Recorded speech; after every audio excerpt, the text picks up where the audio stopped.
Günlük hayatta medeniyetin binbir gürültüsü, mimarinin soğukluğu ve şekillerin her gün biraz daha yabancılaşması karşısında büyük çoğunluğumuz ayrı bir iklim, sessiz bir bucak, tenha bir koy arama mülahazasıyla genellikle ara ve yaz tatillerinde kısa bile olsa bir araya gelip kitap okuma gibi faaliyetler yapıyoruz. Yapılan bu şeyleri kalp ve ruh hayatımız açısından en rantabl şekilde nasıl değerlendirebiliriz? Hakikaten o gürültülü hayat içinde ki günümüzdeki sosyal hayat o resmini iyi çizmişsiniz orada. Burada belki vazifeler yani ilk planda her Müslümanın yapması gerekli olan olmazsa olmaz diyebileceğimiz vazifeler. Yani iman etme gibi, imanın gereklerini yerine getirme gibi, namaz kılma gibi, oruç tutma gibi, camiye gitme gibi, cemaat iştirak etme gibi. Belli ölçüde her bir yerlerimiz bulunduğumuz birim itibariyle toplumun içinde bize düşen vazifeler yerine getirme gibi. Büyük bir kısmı itibariyle şekli olarak yerine getirdiğimiz bu meselelerden kısmen sıyrılarak Hazreti Pir'in ifadesiyle cismaniyeti bırakarak hayvaniyetin tecerrüt ederek kazurati ve şeydeyi bir tarafa atarak kalp ve ruh hayatı yörüngesinde seyahate azmetme oluyor.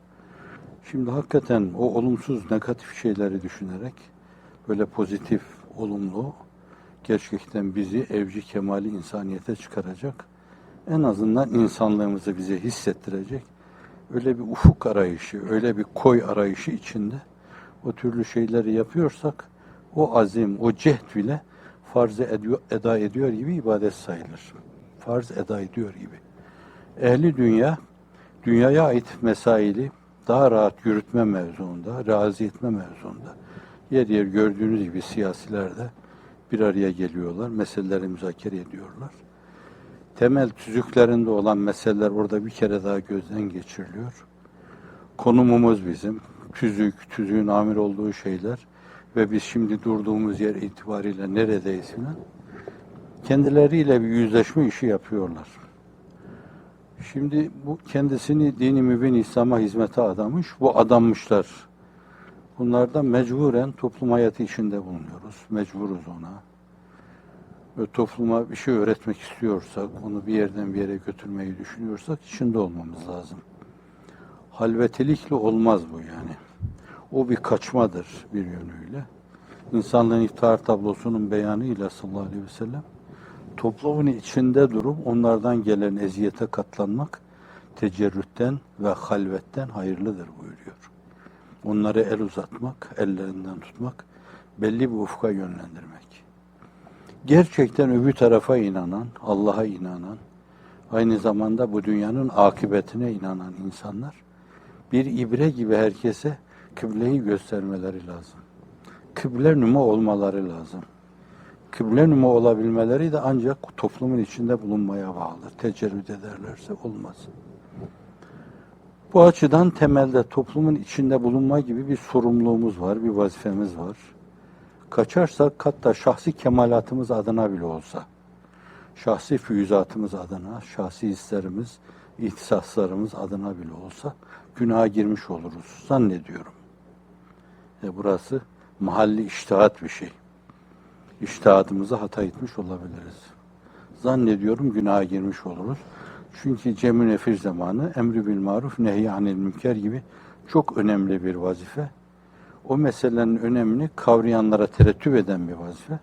Onlar da ondan istinkaf eder, onu bir tarafa korlarsa o iş muattel kalır. Kimsenin hakkı değildir, hakkı yoktur öyle bir şeye. Şimdi bu açıdan toplumun içinde bulunacağız onlarla beraber. Belki bazı şeylerine iştirak edeceğiz. Belki farkına varmayarak bugün bir arkadaş dedi, belvayı am nev'inden çamurlara filan batacağız. Paçalarımıza çamur sıçratacağız. Belki gelip Allah huzuruna o çamurlarla duracağız. Zihnimize bir kısım kirler bulaşacak. Gözlerimiz kirlenecek. Kulaklarımızdan içeriye kirler akacak. Bazen hiç farkına varmadan belli sahiplerle ağzımızda kir akıtan bir unsur haline gelecek farkına varmadan. Ama temelde niyetimiz halisse ibre olma, onlara kıblelerini gönderme, bir kıble numa gibi Allah'ı gösterme, Peygamber sallallahu aleyhi ve sellemi gösterme. Böyle ulvi bir gayeye bağlanırsa insan o toplum içinde durması tecviz edilir. Belki de vacip sayılır. Ama bu insanların da bir yönüyle sanki böyle biraz daha doya doya oksijen alma gibi, o toplumun içinde kirlenmeleri, karbondioksitle kirlenmeleri gibi temiz havalı bir yere çekilmeleri, orada o pislikleri atmaları ve yeni bir oksijenle şarj olmaları, sonra toplumun içine dönmeleri, bütün bu mülahazalar, bu düşünceler, bunun etrafındaki müzakereler, istişareler bana göre şundan dolayı diyorum, hata ediyorsun, Allah affetsin, içtihat hatası. İbadet sayılır bunlar. Hani bir yere çekilince insan orada sadece işte böyle çam ağaçlarının altına oturup burada bol oksijen var, yudumlayayım böyle, az kafamı dinleyeyim. Oralarda böyle uykuda bastırır, böyle yan gelip kulağım üzerine yatayım meselesi değil yani. Öyle asude, tenha bir koyu insanlar belki orada evradu eskarla canlandırmaları lazım. Seslendirmeleri lazım. Öyle korular oluşturmaları lazım ki melaike-i kiram da meleği alada onların o korusuna iştirak etsin. Sürekli farklı bir formatta, farklı bir desende hususi böyle senfoniler oluşturmak lazım orada. Zemini, arzu semmayı velveleye getirmek lazım. Hani yaz günlerinde yapıldığı gibi böyle Ağustos böcekleriyle beraber, sığırcıklarla beraber, o gece kuşlarıyla beraber o eski kamplarda olurdu yani. Ve böyle her gece beni duygulandırırdı o mesele. Sağda solda arkadaşlar, her birisi bir köşeye çekilmiş, ellerine birer evrat kitabı almışlar. O günlerde daha çok bilinen Cevşen-i Kebir, Evrad-ı Kutsiye. O büyük Cevşen, onu okurlar. Her günde 200-300 sayfa kitap okurlar bunlar orada. Ve değişik şeyleri müzakere ederler. Bir vesileyle arz etmiştim. Harem-i Şerif'in emiri geldiğinde burada dünyada böyle bir şey yok demişti buca kamplarına. Oradaki hayat şartlar da çok basitti yani. İnsanlar yerde yatıyordu. Hasırların üzerinde. Yemeği mesela ilk sene kıtmir pişiriyordu. Tevziğini yine servisini fakir yapıyordu. Böyle çok basit, çok imkansızlıklar içinde orada. Orayı görünce dünyada böyle bir yer yoktur dedi. Demek ki samimiyete esas, ihlasa, vefaya, ciddiyete, Allah'a yönelmekteki teveccüh tamme vabeste olunca mesele gönüllere de müessir oluyor, fethediyor o gönülleri. Bu açıdan da o mevzuda da şeklilikten, surilikten kaçınmak lazım.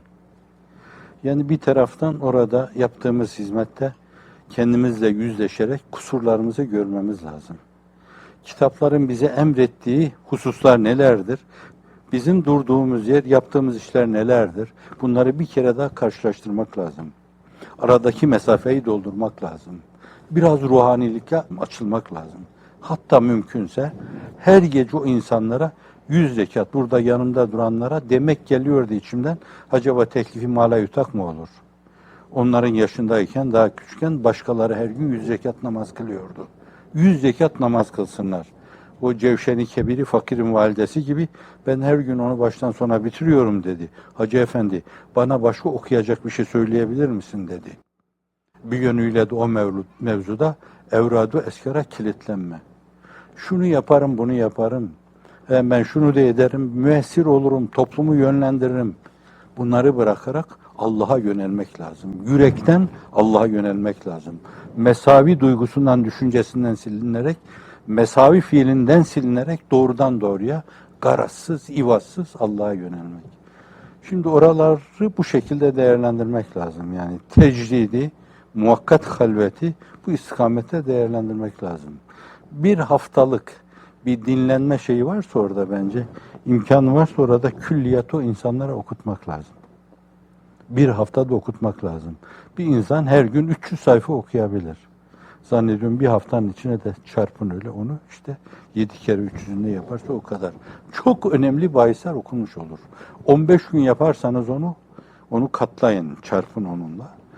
Efendim bir ay yaparsanız o meseleyi bir ay yapma bile olabilir. Senede bunu 2 defa da yapma olabilir. Herkesin böyle bir tecride, böyle bir halvet hayatına ihtiyacı vardır. böyle bir şarj olmaya ihtiyacı vardır. Aynı zamanda böyle bir kalplerin temizlenmesi, arınmasına ihtiyaç vardır. Gözleri günahtan korumaya, kulakları günahtan korumaya ihtiyaç vardır. Ve aynı zamanda evrad-ı eskara kilitlenmiş ağızlar orada. Artık laubali şeyler konuşmayacaklar. Lağvu, lehve girmeyecekler orada. Zannediyorum o kadar saffete yönelme, duruluğa yönelme, bu bizim daha sonraki toplum içindeki hayatımız itibariyle de bizim için koruyucu bir sera olacaktır. Allah siz beni böyle andınız, ben de sizi şimdi koruyarak anıyorum.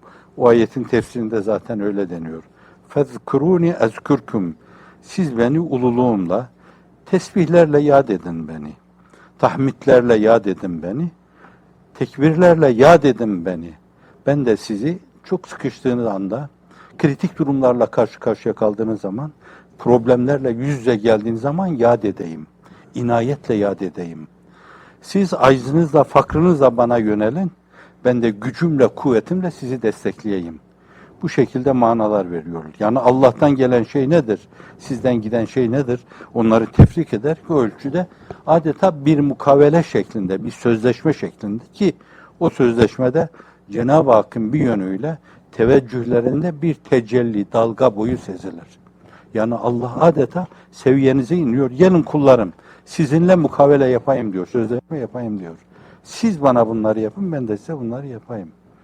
Bu açıdan da yani oradaki o arınma mevzu, oradaki o dolma mevzu, daha sonra o kirli toplum, İslam dünyası var olduğundan bu yana bizim toplumumuz bugün kirlendiği kadar hiçbir zaman kirli olmamıştır. Sokak kirlidir, çarşı kirlidir, pazar kirlidir. Bütün bu kirlerden sıyrılarak orada temiz bir yerde temizliğe açılma, temizliği bir kere daha duyma, temizlikle bir kere daha şahlanma. Zannediyorum siz Allah'a bu kadar şey verince Allah Celle Celaluhu sen Mevla'yı anan da Mevla seni anmaz mı? Rızasını even de rızasını vermez mi? Sen onu yad edince o seni yad etmez mi? Evet, o açıdan çok iyi değerlendirmek lazım. Kitap okuma, müzakere etme bir yönüyle şunun bunun kusurunu ruberu yüzüne vurarak sen mücrim, günahkar, fasık demeden ortaya söyleyerek esasen herkesin alabileceği şeyi alma, kendi nefsiyle bir yönüyle yüzleşmesini sağlama çok önemlidir. Çok önemli bir arınma vesilesidir ama o rentable olarak değerlendirilmez.